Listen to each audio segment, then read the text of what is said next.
오늘은 가드에 대해서 한번 좀 짚어드릴 테니까 가볍게 섀도우 복싱 하시면서 이제 강의 듣도록 합니다. 제일 먼저 이해해야 될 게 완전 가드예요. 완전 가드. 그 완전 가드라는 거는 자신의 관자놀이를 두 주먹으로 가리고 턱을 당기는 자세. 요때 이제 예를 들어 안 맞아본 사람들은 이제 막 이게 들려 있어. 그 바디 라인도 같이 가리셔야 되기 때문에 사실 상체가 크런치 동작을 하듯이 이렇게 약간 말리셔야 안정감 있게 이렇게 막으면서 이제 바디 라인도 다 같이 가릴 수가 있습니다. 그래서 관자놀이를 가리면서 턱을 당기고 바디 라인도 가리는 자세, 이게 이제 가드의 시작이라고 보시면 돼요. 자, 그러면 상대랑 나랑 붙어 있을 때는 얘가 맞는데 여기가 원칙이라고 했으니까 요 라인에서 이제 뭔가 확장이 되셔야 돼. 그래야 뭐 가드가 내려와 있다 갑자기 올라가서 맞거나 이러면 이 초보분들은 이제 상대방의 공격에 노출될 확률이 높습니다. 그래서 완전 가드에서 얘가 앞손이 하나 나오고, 그죠? 앞손이 나오고, 또 뒷손은 보세요. 뒷손은 원칙상 관자놀이에 있어야 되지만 멀리 있으면 상대방이 나한테 어떤 특정한 공격을 크게 맞추기가 어렵기 때문에 이렇게 들고 있으면 나도 벌 서는 것 같잖아요. 그래서 뒷손이 턱 옆으로 이제 배치를 해서 이제 안정감이 있는 자세를 취하는 거예요. 앞손은 생각보다는 좀 높고 또 내 시야를 가리지 않게 살짝 옆으로 드셔야 됩니다. 그러니까 거울로 봤을 때 자신의 얼굴 다 보여주셔야 돼요. 이게 가려 있으면 안 돼요. 요거를 많이 틀리시는 분들이 많더라고. 옆서기 자세에서 내 관자놀이를 가릴 건데 요게 내 시야를 이렇게 가리거나 이러시면 안 돼. 열어서 맞춘다. 이제 여기서부터 이제 이유가 있어요. 이유. 앞손을 왜 이렇게까지 들어야 되나 이유가 있는데, 보통 이제 일반적으로 우리가 스트리트에서 만약에 싸움이 벌어진다 그러면 오른손잡이 기준으로 상대방의 펀치가 뭐가 나올 확률이 높다 그랬죠? 그렇죠. 훅이 나올 확률이 높아. 그래서 앞손이 상대방의 그러니까 뒷손 큰 공격을 내가 제어할 수 있어야 돼요. 그러려 그러면 바깥으로 열려 있어야 내가 안 맞습니다. 이게 죽어 있으면 상대방이 훅을 쳤을 때 이제 앞면이 노출될 수가 있어요. 그래서 바깥쪽으로 열고 내 시야를 확보한다 라고 보시면 돼요. 그럼 이 자세에서 사실 1, 2가 나오셔야 이제 기본적인 개념이 되는 거지. 기본적으로 이제 대치한다 하면 생각보다 높게 들고 앞손이 높게 위치하셔야 돼요. 이게 아닙니다. 이거는 언제 쓰는 거야? 이거는 짬밥이 내가 되게 많이 차서 여기 있어도 내가 호환성 있게 다 막을 수 있고 뭐 공격도 할 수 있고 하면 이게 점진적으로 내가 작게 쓰는 거지, 앞손이 먼저 죽어버리면 보통 초보분들은 무조건 뒷손 훅에 노출이 돼 있어요. 그래서 앞손 훅을 배치하기 위해, 그러니까 견제하기 위해서라도 자신의 시야보다 좀 높게, 그리고 얘가 들어온다고 하면 어떻게 돼요? 관자놀이로 들어오는 거예요. 주먹이. 완전 가드 전에 근접 커버링에 대한 개념이 있어요. 요거는 이제 어떤 개념이냐면 내가 앞으로 뻗었던 주먹을, 그러니까 가드를 관자놀이로 갖고 오는 자세. 그죠? 그 다음에 이 관자놀이를 앞손으로 가렸으면 뒷손이 이제 점점 내가 상대방한테 붙어야 된다라고 했을 때는 뒷손이 다시 커버를 만드셔야 돼요. 그죠? 그러면 이제 요건 또 언제 쓰냐? 보통 이제 구석에서 내가 몰려있다가 돌아나갈 때 쓰시는 개념이라고 보시면 돼요. 그래서 어떤 개념이냐면, 대치를 하고 있다가, 예를 들어 상대방이 막 밀고 들어와서 내가 뭐 받아치기를 놓쳤다.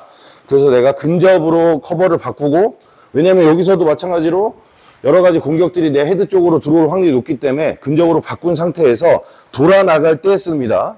자, 예를 들어 지금 제 뒤가 링 사이드 코너라고 생각해 보세요. 그러면 이제 상대방하고 대치하는 와중에 거리가 멀면 내가 이렇게 대치를 할 수가 있어요. 근데 상대가 안으로 들어오면 왜 이 가드가 좋지가 않냐면, 이렇게 들어와 있으면 이제 내 인사이드 안에서 상대방의 공격이 막 날라올 수가 있단 말이에요. 그러니까 이러고 있으면 이게 멍청한 거지. 그죠? 그러면 얘를 내가 잠궈야 피경면을 다 줄이게 되는 거예요. 이게 안전한 겁니다. 그러니까 완전히 붙으면 서로 이러고 있어야 되는 거고, 조금 애매한 자리가 있어요. 근데 이게 뻗고 있기도 그렇고 이럴 때 상대방이 나를 압박을 하기 때문에 내가 이거를 해제하고 나간다라고 했을 때 근접 커버를 바꾸고, 만약에 왼쪽으로 돌아 나가면 이런 식으로 돌아 나가게 돼. 그래야 상대방이 훅으로 이 견제를 하더라도 내가 안전을 지키면서 돌아 나갈 수가 있는 겁니다. 그래서 요게 조금 어려우실 거예요. 그러면 바디는 뭘로 막아? 이렇게 생각할 수 있잖아요. 사실 이 노출되는 이 개념에서는 내가 겁이 없다, 그러니까 겁까지 없다, 이렇게 확신이 있으면 사실 바디 라인으로 들어오는 펀치, 예를 들어 내가 이렇게 돌아 나갈 때 바디를 칠 수 있죠. 이러면은 나도 까야 돼요. 그럼 누가 등가 교환상 누가 유리해? 바디 때린 놈이 유리해요? 머리 맞은 놈이 유리해요? 그죠? 이런 개념이야. 내가 보고 있어야 근데 그것도 가능한 거지. 근데 보통은 견제를 바디로 넣으려 그러면 이 사람도 한 번에 셋업이 하나 더 걸린 거기 때문에 그렇게 이해하실 필요는 없고, 돌아 나가면 이 사람도 급하면은 가까운 쪽에 펀치를 던지게 돼 있습니다. 그게 이제 뒷손 이제 오른손잡이 기준으로 내가 왼쪽으로 나가면 뒷손 훅이 나올 수가 있기 때문에 이게 없이 일로 돌아 나가면 뒷손에 가까워지기 때문에 무조건 걸려요. 그렇기 때문에 내 안전을 잡아야 된다는 거지. 바깥쪽으로 잡고 돌아 나가야 안전한 겁니다. 반대쪽도 사실은 마찬가지인데, 반대쪽은 포지션의 이동이 있기 때문에 여러분들이 수요일마다 롤링 훈련할 때 사이드 스텝을 이용해서 가드하고 사이드 스텝 이동하죠. 요거를 좀 응용한다고 생각하시면 돼요. 내가 만약에 이쪽으로 공간이 많이 나서 이쪽으로 도망가야겠다 하면 상대방도 마찬가지로 횡적인 에너지로 쫓아올 수가 있기 때문에 일로 갈 때는 앞선 훅으로 나를 견제할 확률이 높아요. 그죠? 그러니까 이동할 때 커버를 맞춰 놓고 돌아 나오셔야 이제 내가 좀 안전한 겁니다. 그래서 내가 대치하는 그 거리가 우리가 일반적인 거리라고 생각하면 이거보다 좀 더 멀어. 그러면 가드 해야 돼요? 안 해야 돼요? 거리가 멀어서 내가 너무 이거는 100% 안전하다. 예를 들어 지금 이 정도 거리야. 이러면 가드 안 해도 돼요. 벌서는 거잖아. 혼자 들고 있으면. 멀쩡하게 있는데. 그죠? 그래서 사실 이게 체득이 되기까지는 좀 시간이 걸려요. 근데 그래도 누가 봐도 멀다. 누가 봐도 요 상황에서는 내가 조금 긴장을 풀어도 되겠다. 요 때는 가드를 좀 내리고 어깨도 좀 풀고 가볍게 하고 있다가 얘가 이제 1m 정도의 거리 안으로 들어온다 했을 때는 내가 가드를 완성하고 있어야, 이게 준비된 놈하고 준비 안 된 놈하고 차이라고 생각하시면 돼요. 자, 다시 이제 원거리에서 대치할 때 약간 측면으로 서시고, 앞손은 관자놀이 높이라고 보시면 돼요. 높이에서 약간 바깥 외선을 막는다라고 생각하시고 열어주시고, 뒷손은 관자놀이에서 턱 옆 라인, 그 다음에 턱을 가볍게 당긴 자세가 기본 자세예요. 이러면 웬만한 공격들이 이 진입 안으로 들어오려고 했을 때 내가 보고 어느 정도 반응할 수가 있습니다. 아시겠죠? 근데 이거보다 가까워졌을 때 이제 근접 커버링이 되고, 이거보다 더 가까워지면 완전 커버가 돼야 되는 거예요. 완전 커버가 되면서 점점 피격면을 줄이셔야 됩니다.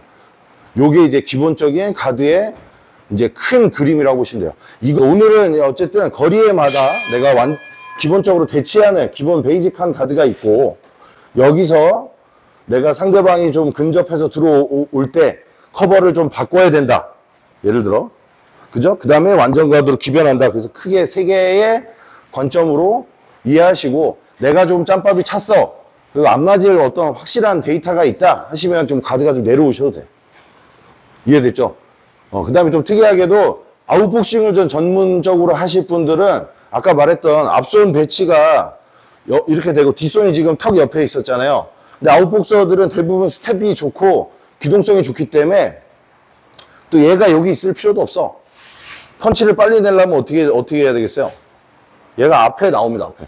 그래서 앞쪽 전진 배치를 해서 두 손 다 약간 앞쪽에 놓고 싸우고 나머지는 내가 스텝으로 다 피하겠다. 도망가겠다. 이런 의미로 쓸 수도 있어요. 그거는 이제 그런 스타일에 맞춰서 여러분들이 기변해서 사용한다라고 생각하시면 됩니다. 가드라는 거는 그냥 생기진 않아요. 이게 혼자 상상으로 하면 이상한 거 해, 막. 왠지 뭐가 나올 것 같으니까 뭐 이렇게 해도 막아도 되겠지. 막 혼자 하면 그렇죠. 이게 그래서 상대방하고 자꾸 스파링도, 파트너 드릴도 해보고 스파링도 해봐야 이미지가 좀 생길 거예요. 그러면 제가 말했던 내용대로 그렇게 행동만 해도 굉장히 안전해진다라고 이해하시면 되고, 그 다음에 영역, 약간 두려움을 좀 이겨내는 영역도 처음에는 되게 막연했을 건데, 가드는 좀 믿는 어떤 내가 스스로 믿어보는 거예요. 그런 환경, 예를 들어 우리 체육관에서 방어 스파링, 그걸 고기방패라고 많이 하는데, 보통 남자들이 이제 많이 하죠. 여성분들한테 맞거나 뭐 좀 못하는 사람들한테 맞는 연습을 해보면서 그 두려움을 좀 깨는 과정이 있어요.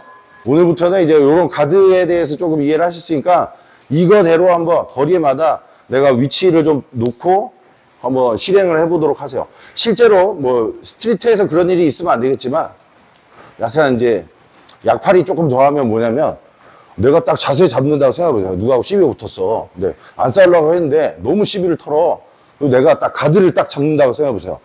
그러면 이거 안 배운 사람 입장에서 어떤 느낌인지 알아요? 무서워요. 무서워요. 동물들도 자기 몸 막 이렇게 부풀려가지고 하는 이유가 뭐겠어?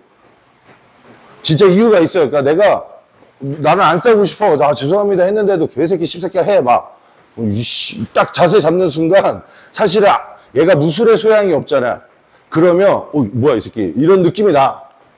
여기서 물론 또 안 털려야 되죠. 뭔가 공격이 왔을 때 내가 백스텝이라도 한번 딱 멋있게 하면 만약에 휘둘렀는데 헛방이 나왔어. 이러면 이 사람은 이제 끝난 거야 사실은.